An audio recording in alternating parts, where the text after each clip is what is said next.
Good evening. I want to throw some numbers at you right away and very quickly. We all know that Kenya has a mostly youthful population. But do we know how much?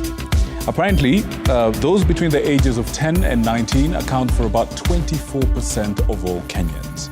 That means an entire quarter of our population are actually adolescents. And those just before that age, those 9 and below, the future adolescents, they constitute about 26% of the general population. So together, the two, almost half of Kenya is young. And this population is most at risk for early pregnancies and marriages. And we all know what this means. It means there's a ripple effect down the road that affects their education, their quality of life, their socioeconomic status, their health, and many, many others. Tonight, we are talking about early pregnancies and early marriages. And to help us figure this out, we have Susan Wairemo, who's joining us from our Mombasa studio.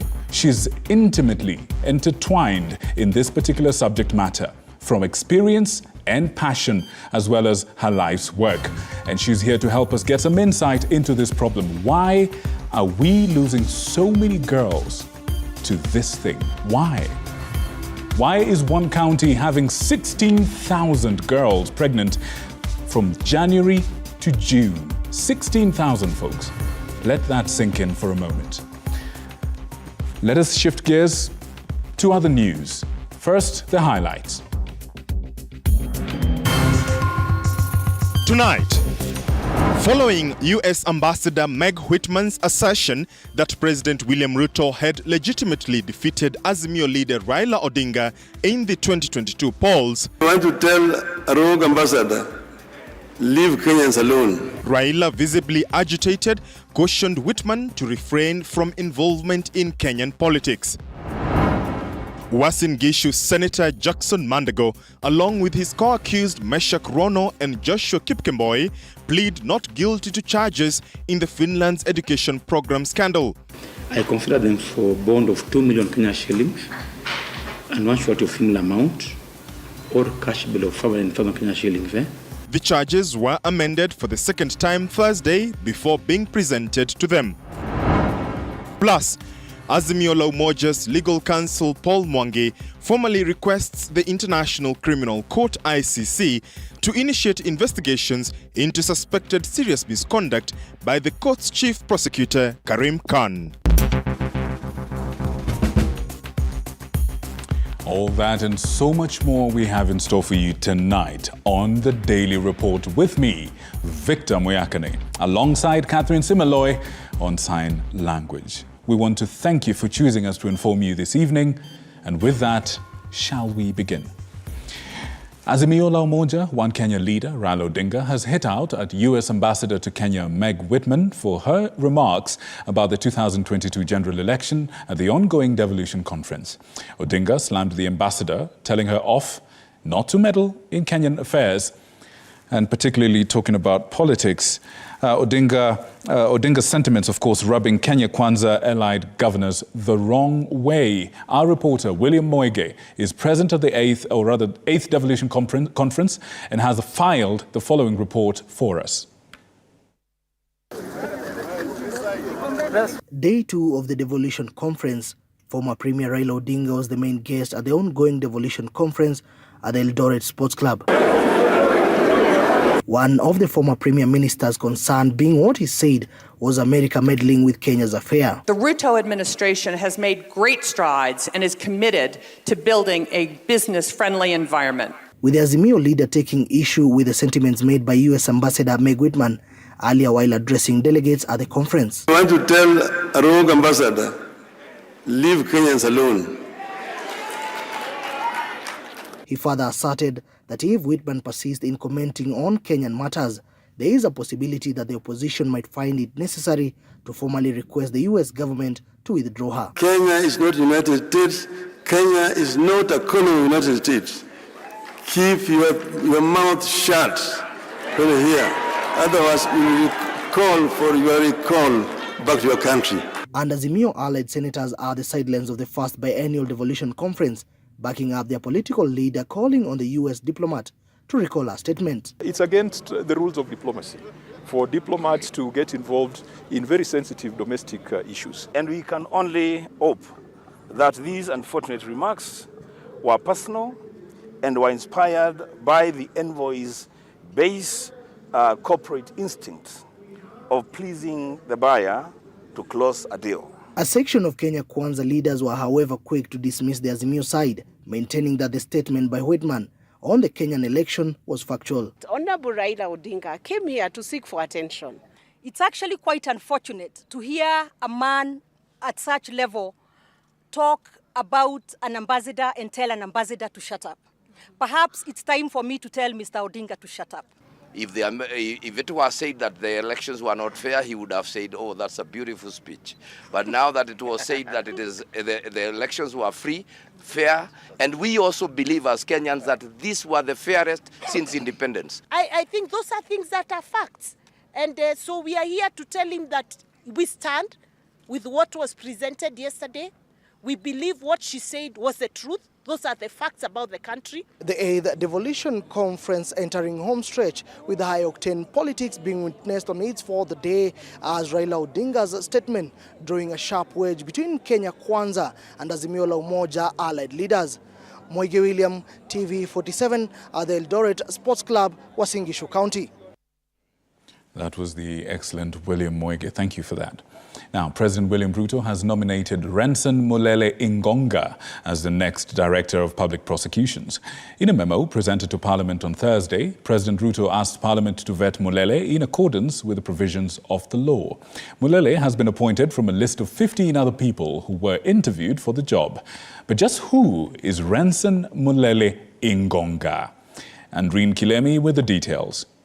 Prior to his nomination as the next Director of Public Prosecution, Renson Mulele Ingonga served as an Assistant Director of Public Prosecutions, a role he assumed in 2022. Mulele holds a Bachelor of Laws degree from the University of Nairobi and a Master of Laws degree in International Criminal Law from the University of Cape Town. Today, President William Ruto submitted his name in Parliament for vetting. If approved as the next Director of Public Prosecutions, Mulele shall hold office for a term of 8 years and shall not be eligible for reappointment. His role as DPP will include to institute and conduct prosecutions both summary and indictable, to institute and respond to appeals, to assist in inquests and inquiries, to restrain and confiscate assets used in or derived from the commission of criminal offences, and to provide advice to the police and other investigative agencies. The office of the DPP fell vacant after former DPP Nurdin Haji was appointed the new National Intelligence Service Director General by President William Ruto. Ingonga was nominated from a list of 15 other people who were interviewed for the position of the DPP, an exercise that took 2 days and ended on the 2nd of August. Others who were interviewed for the position include former Nyandarua County Assembly Speaker Ndegwa Wahome, former IEBC Commissioner Thomas Letangule, Francis Andai, lawyer Dunstan Omari, Taib Ali, Jacinta Nyamosi, Victor Mule, and Tabitha Oyuga, among others. Andreen Kilemi, TV47. Thank you, Andreen. Now, in a span of less than 1 week, President William Ruto has yet again toured the Mount Kenya region, this time visiting Kiambu County. The debate on the rising cost of living took center stage at the ACK Church in Kiambu, with the head of state, actually businessman come politician Jimmy Wanjigi, hitting out at the head of state of the national debt crisis. Paul Kirobi with more.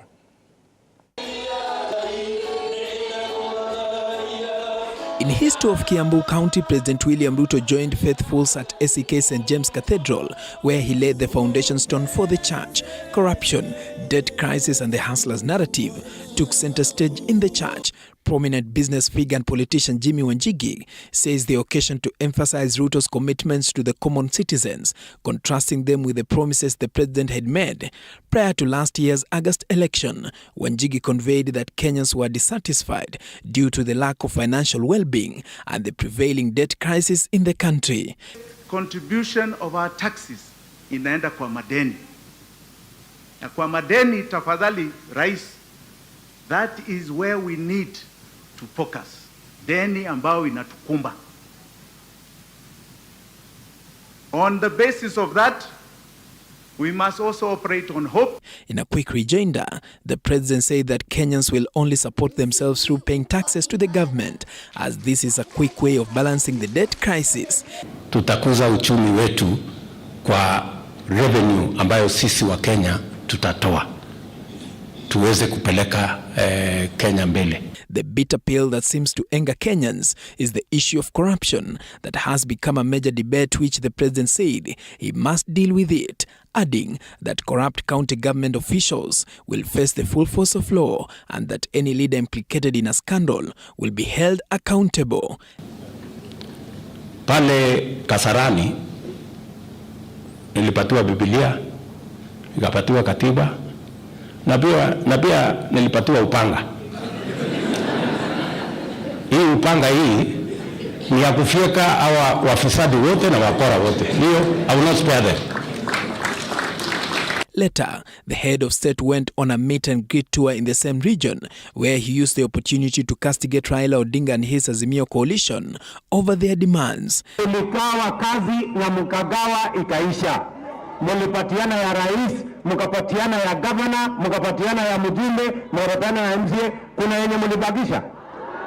Si mulibakisha yote. Na niliwaambia wakiongozwa na Kalonzo, kwa ile meza ya mazungumzo tutazungumza venye wataacha kutumia vijana kurusha mawe kupigana na polisi.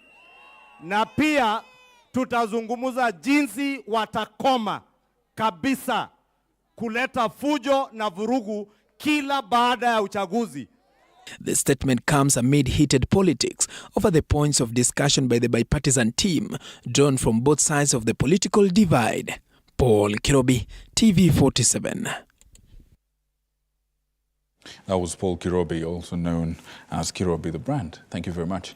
Now, Uasin Gishu Senator Jackson Mandago was on Thursday released on a 2 million shilling bond and a cash bail of 500,000 shillings. The senator, alongside the other co-accused, Joshua Lele and Mesha Kurono, appeared before the Nakuru law courts for plea taking after being charged over the Finland and Canada overseas education program, which has been mired in controversy. Our very own Chichi Josephine tells us more. After appearing before the DCI on Wednesday, Uasin Gishu Senator Jackson Mandago was grilled before being transferred to the Central Police Station in Nakuru East on Wednesday evening, where he spent the night. Appearing before Senior Principal Magistrate Lois Ndege at the Nakuru Law Courts Thursday morning for plea taking, the three, Uasin Gishu Senator Jackson Mandago, Mesha Kurono and Joshua Lele, denied all the charges against them. Mesha Kurono ni kweli ama si kweli? Mshtakiwa wa pili ni kweli ama si kweli? Mshtakiwa wa tatu bwana Jackson Mandago? The three are accused of conspiring to steal 1.1 billion shillings from a Kenya Commercial Bank account in Eldoret, registered under the Uasin Gishu Education Trust Fund, which was intended for overseas university fees for scholarship students. Nyinyi kwa pamoja, mkiwa na wengine ambao hawako hapa kwa pamoja, mulikuwa na nia ya kuiba pesa taslimu shilingi bilioni 1.1 kutoka account number 12859222778, account hiyo ikiwa ni account ya Kenya Commercial Bank kule mjini Eldoret, ikiwa imeandikishwa chini ya muamala wa elimu ya county ya Uasin Gishu. Joseph Maritim, who was an Osho at the hearing as he is currently out of the country, still has an arrest warrant against him, even after his lawyer Sam Yego requested that the bond terms also apply to his client and that the arrest warrant be lifted. The first accused person enjoys the right of presumption of innocence. I therefore do not understand the basis why a warrant of arrest would be issued against him, and yet he has not been given any charges. Upon their release, the court ordered them not to in any way interfere with the victims or interfere with the investigation process. Accused 2, 3, and 4 that were present today, I consider them for bond of 2 million Kenya shillings and one short of similar amount, or cash bill of 500,000 Kenya shillings. 500,000 Kenya shillings. Apart from the accused persons attending court, when and are required, they shall also not mingle unfairly or inappropriately with the victim. After his release, Senator Mandago promised to abide by the court's order, and he's under obligation to keep the orders. Judiciary has their own discretion. We are politicians, and we believe in the rule of law. So whatever the court has decided, we are under obligation to exactly keep that. So, and personally, me, I'm comfortable with that decision. The three will appear again before the court on 2nd of October for pre-trial. So, we arrive, eh? Chichi Josephine, TV47. Now, Azimio La Umoja legal counsel Paul Mwangi has written to the International Criminal Court, that is the ICC, to initiate investigations into the suspected serious misconduct by the court's chief prosecutor, Karim Khan. The lawyer has listed 4 issues of concern and 2 charges that he wants Mr. Khan indicted with. George Maringa now reports. In his 6-page letter addressed to the head of ICC's independent oversight mechanism, Paul Mwangi has essentially filed a report of suspected serious misconduct by Mr. Karim Assad Ahmad Khan, King's Counsel, the prosecutor of the International Criminal Court. Paul Mwangi says the petition is to initiate an investigation under Article 28 of the Resolution ICC ASP 12, Resolution 6 of the Assembly of State Parties. For starters, lawyer Paul Mwangi takes issue with the current occupant of the office of the prosecutor. He says that on April 14, 2023, Azimio La Umoja One Kenya Coalition Party submitted to the office of the prosecutor seeking the preliminary examination and evaluation of the situation in the country. The petition was acknowledged, but no further communication has been received. Paul Mwangi has further raised several matters of concern, which are that Karim Khan has neglected to officially disengage from all matters relating to the situation in Kenya. Mr. Khan has disregarded the ethical demands of the court from him, and Mr. Khan's statement of withdrawal from quote-unquote all Kenyan cases came after a protest regarding his visit. George, thank you for having me. I'm delighted to be sitting down with you. In an exclusive interview with TV47 2 weeks ago during his visit to Kenya, I told you before, and I'm not discussing anything on Kenya. ICC prosecutor Karim Khan stated that he had recused himself from Kenyan cases. And I said I will not touch on Kenya. I'm recused from that. The petition charges that Karim Khan may have committed serious misconduct and serious breach of duty within the meaning of Rule 24 of the Rules of Procedure and Evidence of the International Criminal Court. Mwangi alleges that Khan has acted outside his official duties in a manner that has caused serious harm to the standing of the court, and that he has knowingly acted in contravention of his duty by failing to comply with the regulations of the court. The particulars of the petition to the ICC are premised on flagrant breach of the ICC ethical standards, conflict of interest, lack of transparency, and undermining the standing of the court among victims in Kenya. Mwangi states that a copy of the letter will be sent to the President of the Assembly of State Parties. Only time will tell whether or not the ICC will act on the letters by the Azimio coalition. George Maringa, TV47, Nairobi. Away from legal matters to matters security, and tension remains high in Garissa County. This is after 2 more people were killed on Wednesday night in what is believed to be a retaliatory attack. After an attack where 6 people were killed by unknown assailants while heading to Hulugo from Garissa town. Eric Matika with more. In what is believed to be a retaliatory attack in the ongoing inter-clan conflict, after Wednesday's attack where 6 people were shot dead, 2 more people were allegedly killed in Garissa. One of the 2 people is alleged to have been killed when security officers were confronting the alleged perpetrators of Wednesday's killings. Elders of the conflicting clans have been urged to intervene and bring the matter to calm as investigations continue. We have agreed with the security agencies that they will take the necessary steps to bring to book all those criminals. And we have agreed as leaders, there is nothing called a clan issue here. This is criminals who have no clan, who have no religion, who are not part of us. Northeastern Regional Commissioner John Otieno yesterday during a security meeting after the attack disclosed that a disarmament exercise will soon be carried out in the area, calling on those with illegal firearms to surrender them. Garissa County Governor Nathif Jama Adam has warned against any further retaliatory attacks. To this end, the security apparatus have been instructed to deal firmly with these criminals. We are going to enhance security. We are going to enhance beats and patrols within the town. There are a number of measures that we have agreed on issues that we think are contributing factors to the insecurity. We pray that there's no any revenge activities or moves undertaken. We are working very, very closely, as you can see, with the security officials and the system in the county. Na kwa hivyo tungependa watu wetu pia watupatie wasubiri. One key suspect was arrested yesterday as investigations into the incident continue. At least 10 people have been killed in Garissa town following the disputes between the two clans. Residents have been called upon to peacefully coexist and cooperate with security apparatus in identifying criminals hiding in their midst. The security officers and leaders have promised to find effective measures to prevent such tragedies in future. Eric Matika, TV47. Now, the Kenya Red Cross Society shall provide an additional portable container morgue at the Malindi Sub-County Hospital Funeral Home. This is in a bid to support the existing morgue. This also is part of the organization's plan to prepare for large-scale casualty incidents following the Shakahola massacre that led to the deaths of at least 426 people. Grace Kuriakanja tells us more. This portable container morgue has been in existence for about 2 weeks now.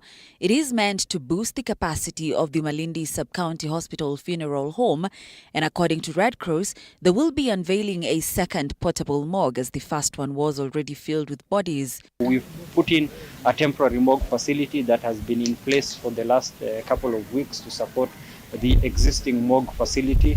We will expand this in the coming days in consultation with the government to be able to create space. This follows the Pastor Paul Mackenzie-linked marathon fasting that has so far claimed the lives of at least 426 people as per government records. Red Cross officials visited the area to document and comprehensively grasp the lessons that were learned with the intention of equipping themselves for potential future occurrences of similar incidents.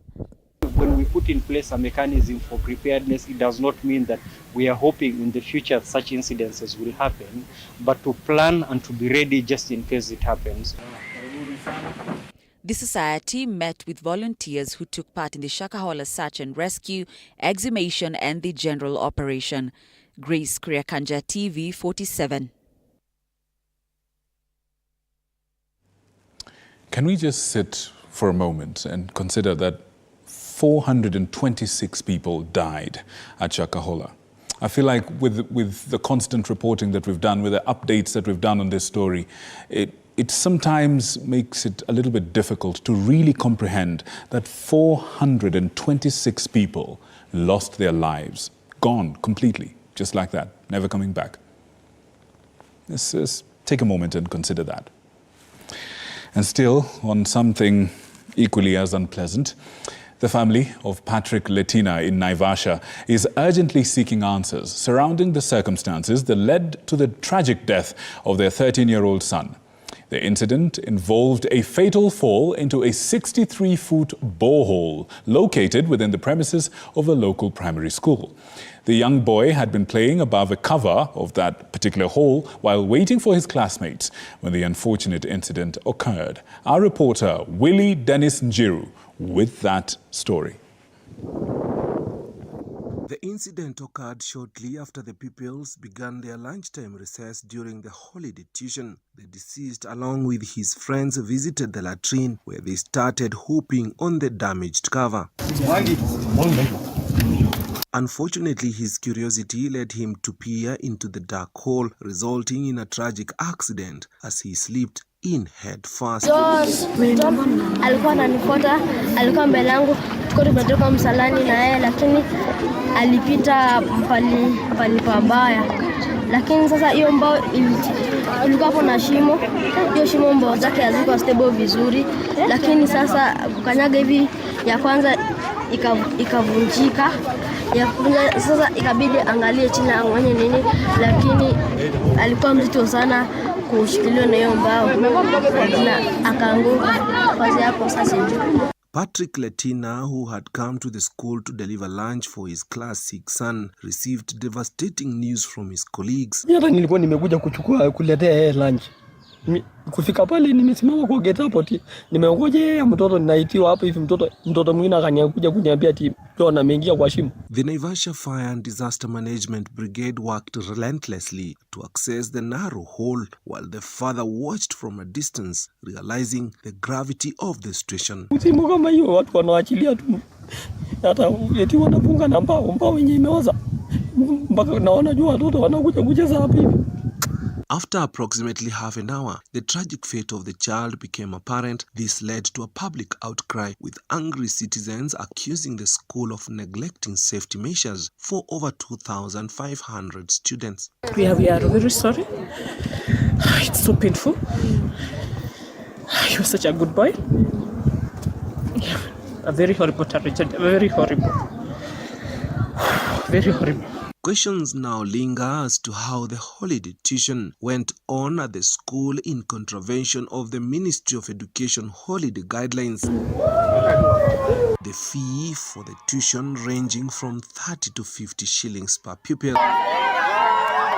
Reporting for TV47 from Naivasha in Nakuru County, I'm Willie Dennis Njiru.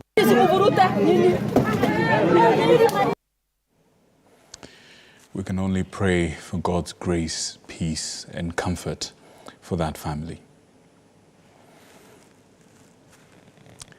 Allow me to inform you of something else. Mount Kenya University is holding a career fair for its students to encourage them to explore job opportunities abroad. The event, which has been graced by various organizations which are boasting of exportation of labor to Germany and Austria, have answered the questions on the minds of people, and students in particular, on expectations and adjustments to a different environment. Key speakers, among them German professor Christian Haas, have given requirements needed to work in Germany and Austria, citing knowledge of the German language among the important requirements. Kenyan ambassador to Germany, Tom Amolo, he also encouraged the students to consider applying for jobs in Germany, with other speakers giving guidelines and requirements of how to work in these countries. There's no way around it. Even if you've got a course in English, then if you want to live in Germany, if you want to experience Germany, you need to speak German. Always think afterwards you're out, you have the opportunity to go on, get a university degree as well, which then helps you to further process your career. Bring in foreign cash inflows. In fact, if you look at the first quarter of this year, you find that remittances of Kenyans who are living outside the country or in the diaspora went up by 10.6% to about 128.9 billion Kenyan shillings. And therefore, Mount Kenya University Board is in full support of this initiative, because not only is it helping Mount Kenya University, it's also helping our students, it's also helping the country.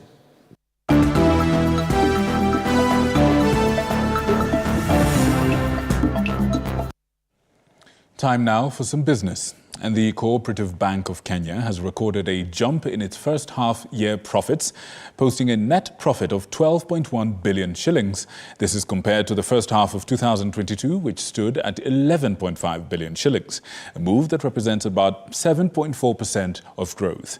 Cooperative Bank Managing Director Dr. Gideon Muriuki says that the move has been driven by increased lending, low expenses, and a growth in net interest income. Cooperative Bank growth trajectory remained upbeat after the lender registered yet another impressive performance 6 months into the first half of the 2023 financial year. In results released Thursday, Kenya's Cooperative Movement Bank posted a net profit of 12.1 billion shillings compared to a similar period in 2022, when the net profit stood at 11.5 billion shillings.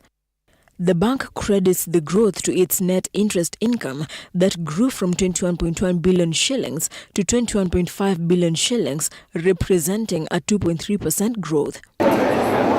The lender bouncing from winning a major bid to handle billions of shillings which passed through the Nairobi Coffee Exchange, boosting the lender's non-funded income, has also seen its loan portfolio grow to 365.4 billion shillings from 330.1 billion shillings in 2022, representing a 1.7% growth.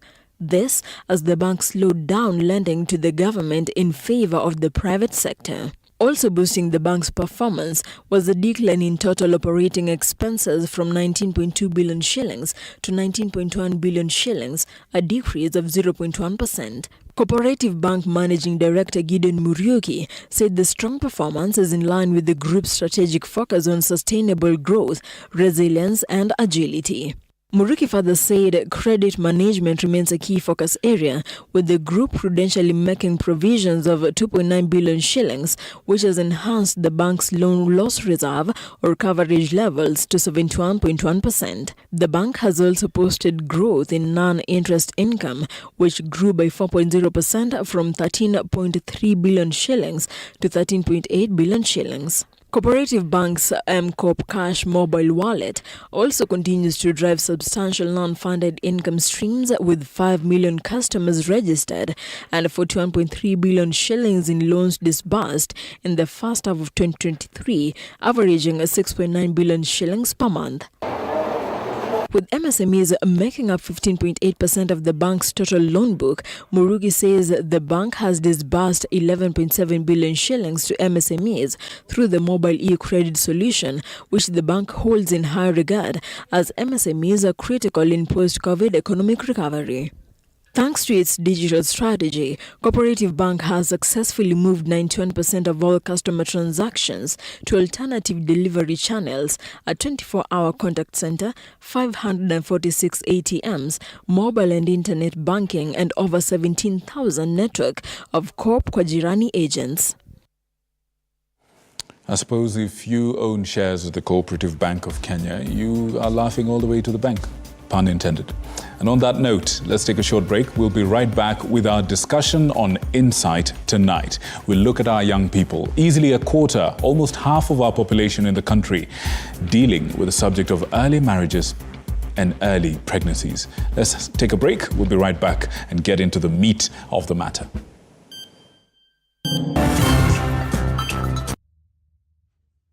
The news that matters the most is the one that hits close to home.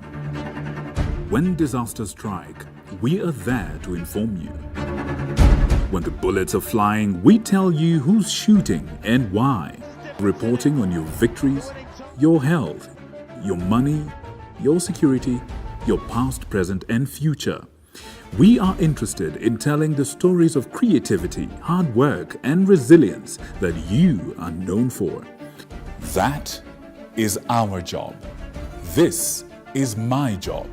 My name is Victor Moyakane, and it's my honor to bring you this news this way every Thursday night on the home of Untold Stories.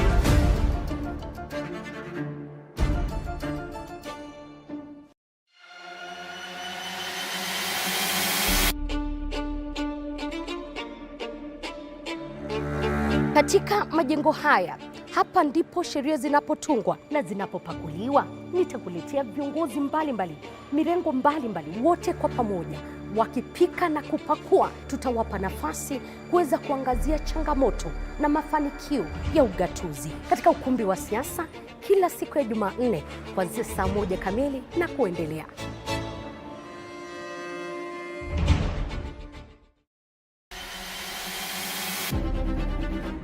Toka eneo hili la Naivasha kwenye kaunti 032, gatuzi la Nakuru. Toka kaunti ya Elgeyo Marakwet, kaunti 028. Nikiripotia runinga ya TV47 kutoka kaunti ya Wajir, Nikiripotia TV47 kutoka kaunti ya Turkana. Kwa matukio yote yanayojiri katika kaunti hii 012. Kutoka kaunti nambari 1 kaunti ya Mombasa. Nikiripotia TV47 kutoka kaunti ya Lamu. Nikiripotia TV47 kutoka Kisii County. Nikiripotia TV47 kutoka kaunti ya Machakos. Kutoka kaunti hii ya Trans Nzoia. Kaunti 038.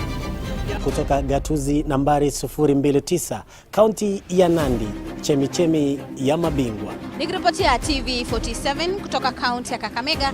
Nitakuwa nikiripotia runinga ya TV47 kutoka kaunti ya Bungoma. Jina langu ni Paula Munio. Willy Dennis Jiru. Fabian Kibet. Mimi ni Hashim Jimal. Mimi ni Kitio Mika Masai. John Javakiania. Jina langu ni Abdulaziz Nameka. Mimi ni Kombo Alfayo.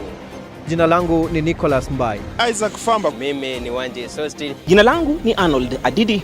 Jina langu ni Chris Bet. Jina langu ni Violet Auma. Na TV47 inapotamba, mimi Sheila Chelangat nitakuwa nikiripotia maswala yanayokuhusu wewe kila kuchao.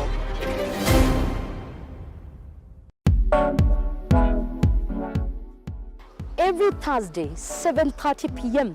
unapata nafasi kufahamu viongozi mbalimbali kutoka humu nchini, kuanzia wabunge. Through Changa we could get money to pay our rent, to pay our bills.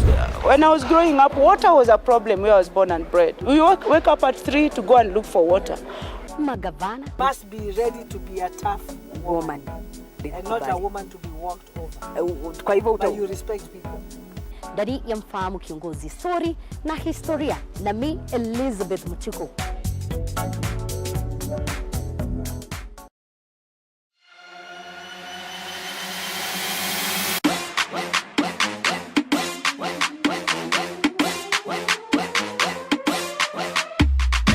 Kwa mirindimo kemkem ya michezo, mahojiano ya kipekee na mabingwa wetu,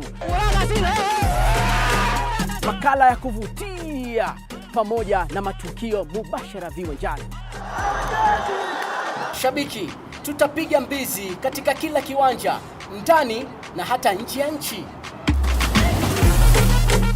Mtazamaji, uko tayari? Ni kazi michezoni ama michezo kazini? Ungana nami Ahmed Bahaj, sajili mpya nimefika katika kipindi cha kipekee Mchaka Mchaka. Zitatoka cheche, tutapiga mstari chini yake. Si bora michezo, ni michezo kwa ubora wake. Cheche.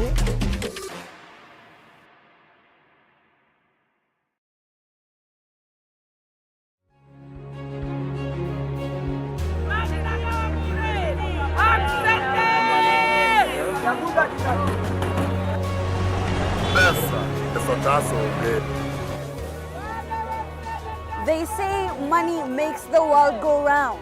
So let's slow things down a bit. Put things in perspective. From the markets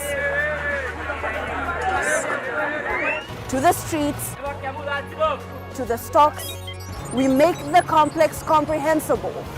Join me, Hibak Said, on TV47 Business News for market insights like never before.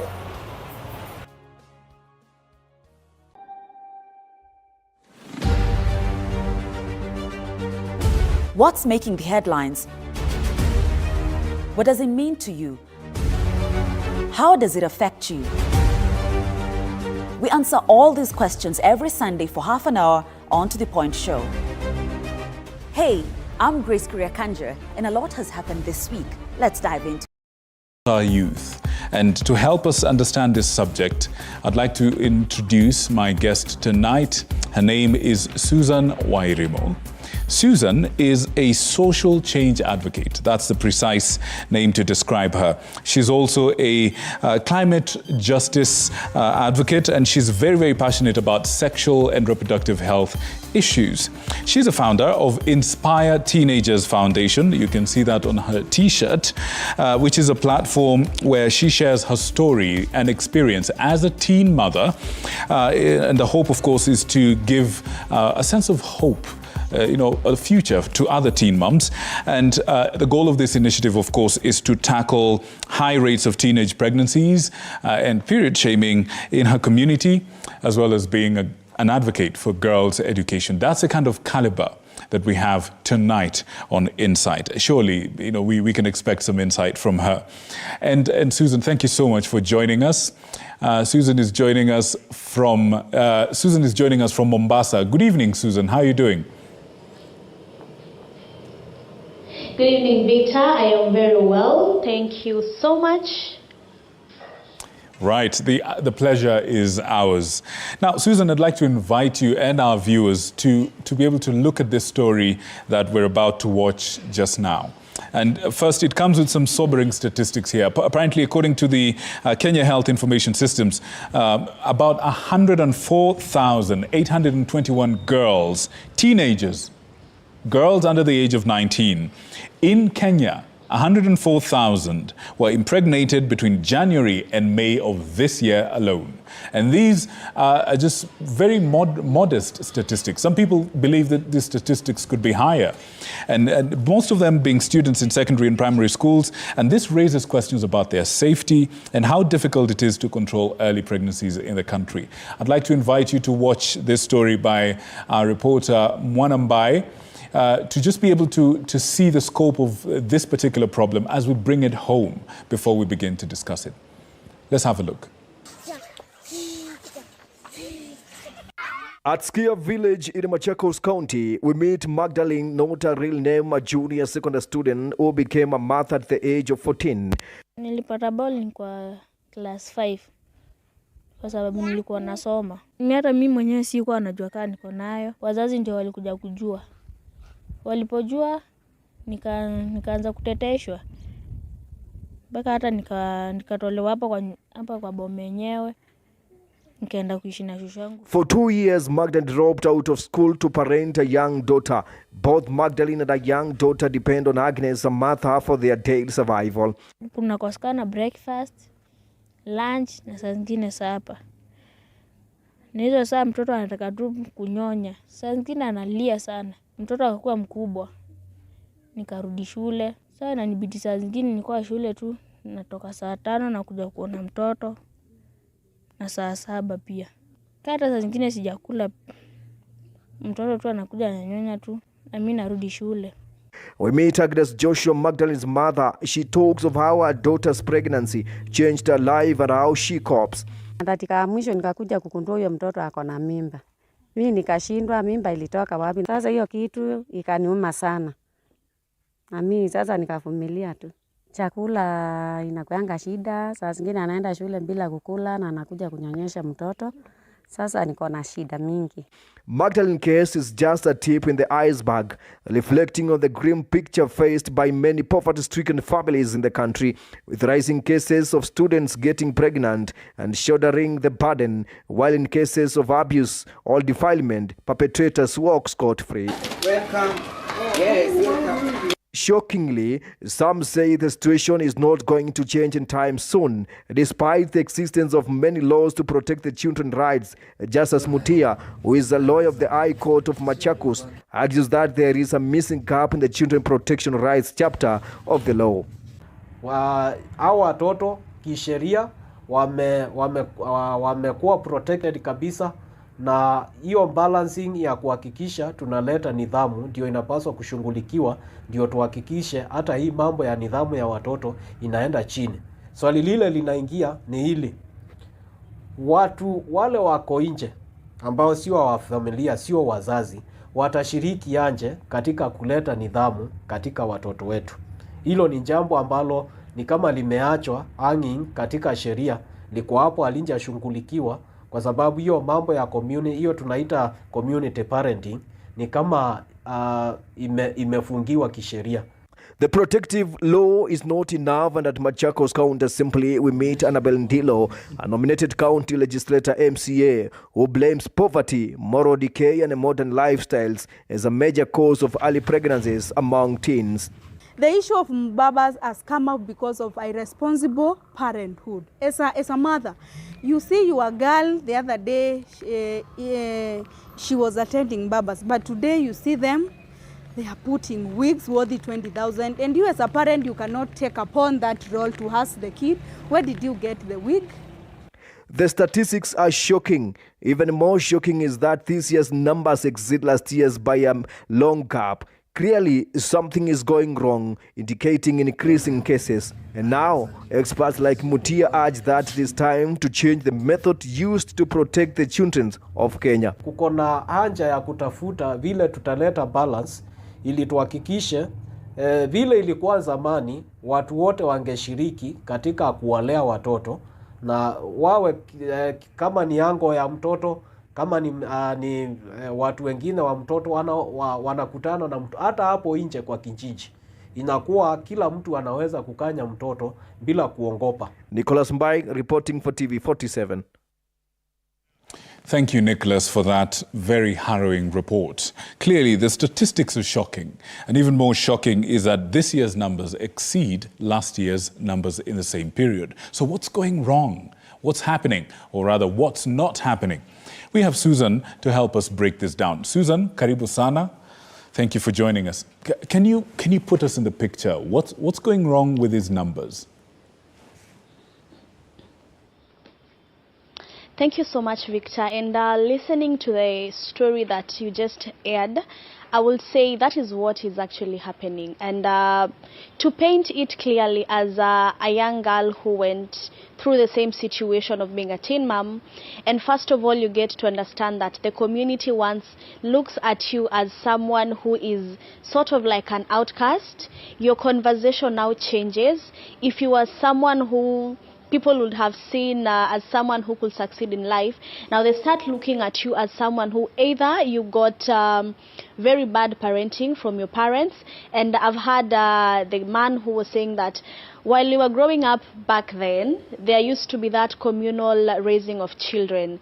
But right now you find that most of the parents are finding it hard to have the conversation on matters of sex and sexuality. And now that's where we come in and bring in the picture of, can we have this conversation and make people understand that our young people, teenagers who are in school, one, they understand about sexuality. They know what it is. So can we help them get the right information and at least get to accept those who are already teenage mothers? Now, drawing from your own experience, could you, and also from the work that you do, the excellent work that you do with the teen mums, could you put us in the picture as to what exactly are the causes of a situation where a young girl finds herself pregnant prematurely? Great. So maybe I will take it back to my experience. I was raised in an informal settlement, that is Mathare Slum in Ngong, Kajiado County. And growing up, just like any other girl, I had the dreams of completing my school, getting a good life, and giving my mother a good life. But you find that for me, I got pregnant because of different reasons. I am coming from a very vulnerable community. My mother is a very supportive mother, but you find that me getting to access other basic necessities that I need as a girl, take a look, I need sanitary towels as a girl. I need to have my hair done. I need to have at least good clothes. I go back to school, I am having friends who are talking about their boyfriends every now and then. And as a young girl, I am very curious to want to know what is it that happens when other girls are having boyfriends. And that is why you find that girls are like they are caged, because one, you are very curious. You want to understand, what does it feel when I get a boyfriend? And now you find that men who are actually perpetrators of the early pregnancies, they will tend to want to make you feel like they love you, which in real cases, that's not what happens. They will try and make you get whatever it is you want. Assuming I need a packet of sanitary towel, they are going to give me as a girl. So I found myself into the situation, and it was so sad because in 2 months I didn't know that I was expectant. And the moment that I knew I was pregnant, I also didn't know what I'm supposed to do. Because one, I am in school, I was in Form 4, I am expected to sit for my KCSE in December. And here I am, I have to be in school, even me getting to break the news to my mother and making her know that indeed I got pregnant. And after she knew, even going back to school, the reception from the teachers, even the students. I remember for me being in school pregnant, it was so bad in such a point that I almost got depressed because you move around and everyone is looking at you, Zileza, this is one of the pregnant girls. So you find the stigmatization that comes with it, and even me not getting to understand what is the next step that I am going to do. So looking back at the experience that I had to go through, and even going to an extent where I had to deliver my child while sitting for my KCSE examination, and the whole pain of me delivering at night and actually sitting for my examinations in the morning. Wow. It's not an easy for a 17-year-old girl. Wow. So I looked at it. It put me into a point of depression, I will say. It also affected my academic performance, because now the whole year being in school, I didn't focus on my studies. I knew I was a high-performing student, but it affected me. And that now had a ripple effect on what I was supposed to do after finishing high school. So I drew down all what I have gone through and looked at other girls that I have grown up with and how girls tend to lose hope because they got pregnant. And now I told myself, what is it that I can do? The little journey that I have walked, me getting to understand that this happened.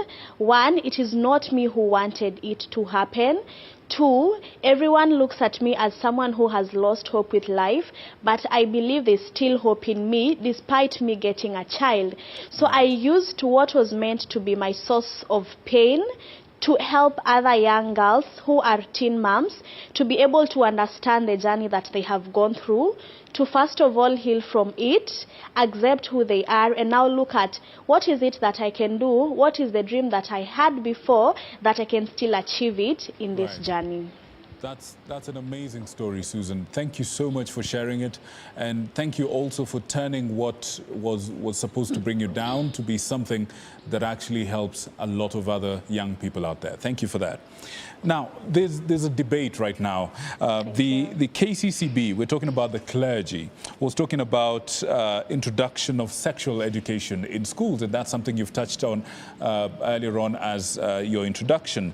And they are actually against this. They protest against the introduction of sex education in school. But on the other side, we've got activists like, for example, Janet Muthoni Ouko, who blame the teenage pregnancies to poor parenting and are actually in support of sex education in schools, terming it a safe space. I mean, the schools are a safe space. That's what the activists say. So you've got the clergy on one hand and the activists on the other, and we have the students in the middle. So I ask you, whose responsibility is it, or should it be, to educate children on sexual education? Also, as one of the activists and advocates of sexual and reproductive health, and allow me to mention that here in Mombasa, I am part of a girls' movement called the She Leads Network. And today we were having a conversation on the reproductive health and what activities we want to do with the girls back in our communities. And it is so sad and so shocking that we are still living in a world where we want to assume that children don't understand and don't know about sex and sexuality. I will shock you that my daughter, who is now 6 years old, she already has signs of her knowing what sex is. There are questions she gets to ask me, and as a parent, I'm here asking myself, where did you know about all this? To say it, schools are supposed to be the safe spaces, and I have been doing mentorship programs in schools, and it is so sad that recently the Ministry of Education said that people should not go to schools to do mentorships. Well, we understand that, but again, I am trying to understand these children get to know, like they understand. For you as a parent, if you don't tell your child about sex and sexuality, they will get to hear it from the media. They will get to hear it from the music that is played left, right, and center. Even if for you as a parent, you don't play those songs in the house, they will go out here. They will listen to those music in the matatus. They will hear their friends talk about sex, and they will be very curious to want to know, what is this sex? Children go to church, they go to the mosque, and they get to interact with their peers. So I think it is just for us to stop living in a world where we want to assume and we want to be hypocritical that we should not be talking about sex and sexuality. And the fact that we have children who get pregnant in what is termed as the safe spaces, which are the church and the religious setups, and they get defiled by the people who are supposed to be protecting them, then I don't understand why the clergy should be saying that we don't do the advocacy. So for me, I would actually say that it is important that we do it, and even for the clergy, we can have like a consolidative approach of doing it, such that we are able to look at what is it that the children know, what is it that we believe, let's say in our cultures, in our religions, in our traditions, what is it that we believe, and we have upcoming trends of different ways of having the sexual intercourse and all that. Then how do we consolidate all this and provide a comprehensive information to our young people? So I feel that the clergy, where they are heading, indeed that is where we are going to have very high cases of early and intended pregnancies. We are going to have high cases of defilement and rape cases for our children. Right. So, Susan, just real quick before I let you go. I mean, you work in this space. You've lived it. You know, as a personal experience, you've also lived it as, you know, the work that you do. From where you sit, as quick as you can, and just help us understand, what are some of the things, in an ideal world, what would you have happen differently as how we're dealing with the teenage pregnancy situation in the country right now? What can we do differently? What are the recommendations that you have, as quick as you can? Great. So the first recommendation is that as a society, let's stop living in a hypocritical society that we don't want to speak about reproductive health. Secondly, we are having the policy on the re-entry guidelines for teenage mothers, which was actually passed, but you find that there is so much that is in that policy which has not been implemented. For me as an advocate, I am here asking, is there something, and I know there's something that our different policy makers that we elected, we are having the Minister of Education, we are having the Minister of Health, we are having our women representatives. Can they be at the forefront of championing for the implementation of the re-entry policy for teenage mothers? Can you provide safe spaces? We have teenage mothers who get pregnant, they don't have a place to take their kids, they want to go back to school, getting to access psychosocial support is a very hard thing. Can the government and different stakeholders come on board and invest in giving teenage mothers a second chance? You will find that in schools where teenage mothers go, there is no safe spaces. Teachers have not been trained on how to handle them. For even them, getting diapers, getting sanitary towels and food for their children is a problem. So let us do that and also create safe spaces where teenagers who are not yet teenage mothers can have information about reproductive health and make wise decisions about their bodies. And lastly, we are having the men who are the perpetrators. Can we have them joining this conversation and being male champions in ensuring that they protect our girls? And even the perpetrators, we are having the Children's Act for 2022, which says that that is a sexual offense and that it has to be reported. Can this male champion help us in ensuring that we put the perpetrators up there so that they stop doing these acts to the girls? So that's what I'd be happy to say. Susan Wairemo, thank you so much for joining us after such a busy day doing the Lord's work. Thank you for your insights, thank you for your experience, and thank you for the work that you do for our girls out there. We wish you all the best and hope that you get the support that you need to get this job done. Thank you so much and good night, Susan. Good people, you've heard it from her. I couldn't have said it better myself. I mean, we all care about our girls.